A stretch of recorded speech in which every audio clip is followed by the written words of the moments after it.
Like, hey, don't worry, nobody's gonna beat you up. If they do, we got 3 of us here. But no, they really just made me comfortable with changing my mind and letting me know, like, hey, either way, whatever you do, we're gonna be here for you and support you 120%. So that made me a lot more comfortable with everything. And then the team, they were really great with everything, and my teammates, they love me, I love them, and I just feel home here. I'm comfortable here. Tonight, DeAndre Jordan returns to Dallas for the first time since, of course, verbally agreeing to a deal with the Mavericks before ultimately re-signing with the Clips. He thinks it'll just be another game, and it's going to be fun. Stephen A., what kind of game do you think he'll have? Well, I doubt it'll be just another game, but I will tell you I expect the same results. He had about 6 points, 15 rebounds, and about 4 blocks. On the year, he's averaging 10 points, 13 rebounds, and nearly 4 blocks per game. He absolutely, positively drives me crazy, Skip. DeAndre Jordan is a good guy, okay? What drives me crazy about him is them damn free throws. Yep. I mean, this guy is shooting 34% from the free throw line. And it just drives me nuts. I mean, you gotta do something.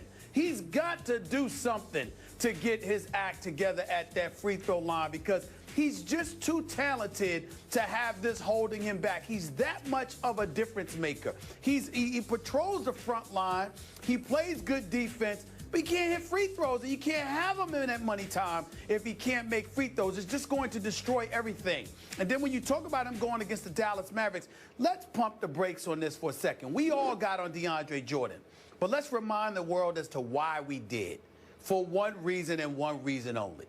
DeAndre Jordan didn't pick up the phone to call the Dallas Mavericks and tell them he had reneged on his offer.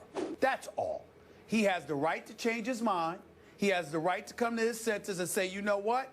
Do I want to play with J.J. Barea and Darren Williams, or do I want to play with Chris Paul? He has the right to do that, okay? And we all know that. And it may not have been ideal or what have you, but there were some issues going on in L.A., and it wasn't just with Chris Paul. It was with Doc Rivers, too. But everybody made amends. Everybody came together, and obviously he had a change of heart because that bad boy he's playing with, Blake Griffin, averaging 28, 10, and 8, by the way. Let's not forget him.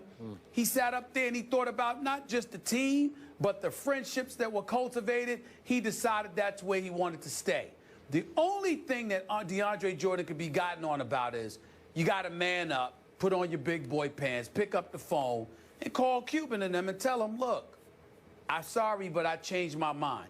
The fact that he wasn't able to do that, that's the stinging indictment against him because he didn't do what men are supposed to do, but only in that regard. That's it. Outside of that, he's fine. Dallas is only going to boo you because they regret that they don't have you. Because what do they have? An agent Dirk Nowitzki, Mr. Unreliable in Darren Williams, okay? J.J. Barea can play. Chandler Parsons, ultimately, he'll get himself healthy. I mean, but they don't have much, even though they were wise to re-sign my man Rick Carlisle to that 5-year extension. Congratulations to one of the great coaches in the game. But really, they don't have much. So it's just about the Dallas fans booing him because they hate the fact that he's not with them. It's just that he could have handled it better. That's all. It's not that big of a deal. He'll get over it. Just expect to get booed vehemently. Just expect that. But outside of that, so what? He's on the visiting team. So back to Molly's question, you think he'll have a bad game or a good game? No. I think he'll have the same game. About 6, 8, or 10 points. He had 15 rebounds, had 4 blocks the last time around, but he shot 2 of 8 from the free throw line. That sounds about right for a DeAndre Jordan game. Okay, I hear you when you say he's a good guy, but I got to tell you, he is. This was an ugly situation that ensued, and I do not blame Mark Cuban and Mavericks fans, Mark, for encouraging Mavericks fans to boo with all their might tonight because he deserves every decibel of it. He did renege, and I know he didn't pick up the phone and call Mark Cuban, but just reneging on a commitment, it was a terrible thing that happened, and I thought it revealed DeAndre's character or lack thereof in the bigger picture. I'm with you. He made the right choice. He just did it the wrong way. But in the end, now he goes back. They will boo with all their might. I would like to see Rick Carlisle put him on the free throw line at every opportunity, because you don't get nervous when you're playing defense or blocking shots or rebounding, whatever. All the things that he does best aren't nerve-wracking things. So again, he'll put up those kind of numbers. But where the nerves kick in is if you put him out there by himself and they are booing the rafters off. Yeah. Then let's see what he would do. And I think it would give these fans just a little pleasure to pull off the upset tonight, and to do so at his expense when he goes, 3 for 25 from the line or whatever it might be. I think that would be a small degree of revenge or satisfaction for those Maverick fans that got stiffed by him.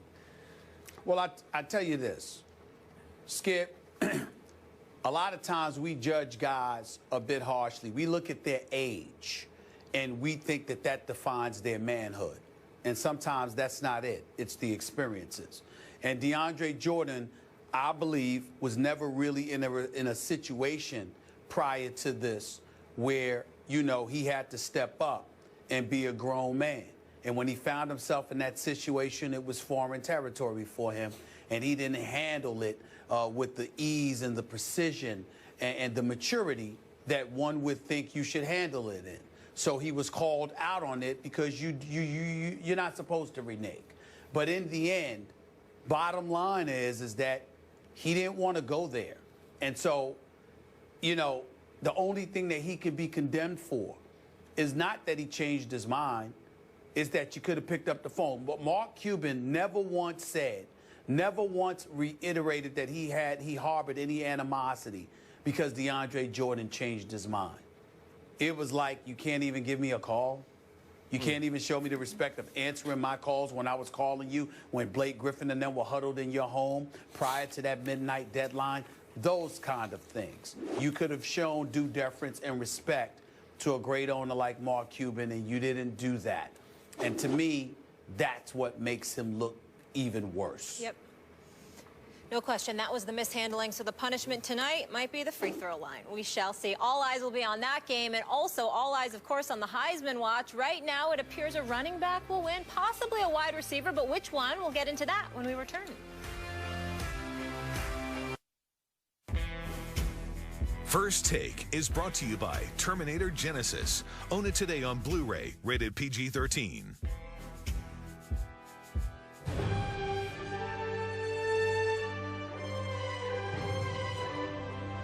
Hey guys, wish I could be there to hang out with you guys at First Take today, but want to thank everyone at Westover Air Base and troops around the world for everything you guys do to keep us safe. Molly, Stephen A, Skip, what's going on, man? It's your boy Big Baby. But I want to give a special happy Veterans Day to Westover Air Force Base for everything those guys do, making this country a wonderful place. I appreciate you guys. Much respect, Big Baby. Thanks to Big Baby and Matty Ice for that. We had a blast at Westover Air Reserve Base this week, and we just want to say again, happy Veterans Day to the troops everywhere. We so appreciate you. And one last quick topic before we go. After outrushing Leonard Fournette 210-31 in Alabama's win over LSU, Derrick Henry now holds the top spot in ESPN.com's Heisman Watch. Skip, should Henry be the front runner? Stephen A., I'm going to give a slight edge right now to the little big man from Baylor, Corey Coleman, putting up monster receiver yards for an undefeated team. Would be the first receiver to win this award since our very own Desmond Howard back in 1991. Derrick Henry is right there. I think Ezekiel Elliott is making his case and is just a touch behind there and bringing up the rear, but coming on strongly is Christian McCaffrey from Stanford. Skip Bayless, I'm going to go with the Heisman Watch experts. I think Derrick Henry is #1. Obviously, Coleman can't be ignored. Ezekiel Elliott, I've been watching him, especially with the quarterback issues at Ohio State. He's definitely found a way to continue to do his thing. Yep. When I look at LSU, however, and the way we were talking about Leonard Fournette, How do we go from that to ignoring what happened when he went up against Derrick Henry? The defenses were considered comparable between Alabama and LSU. Leonard Fournette scores rushes for 31 yards, averaging 1.6 yards a carry. Derrick Henry, 210 yards, 38 carries, 5.5 yards a carry with Coco or Bateman as your quarterback. To me, there's nothing to talk about here. If Derrick Henry continues to do this, he's the Heisman winner. That'll do it for us. Thanks so much for being with us.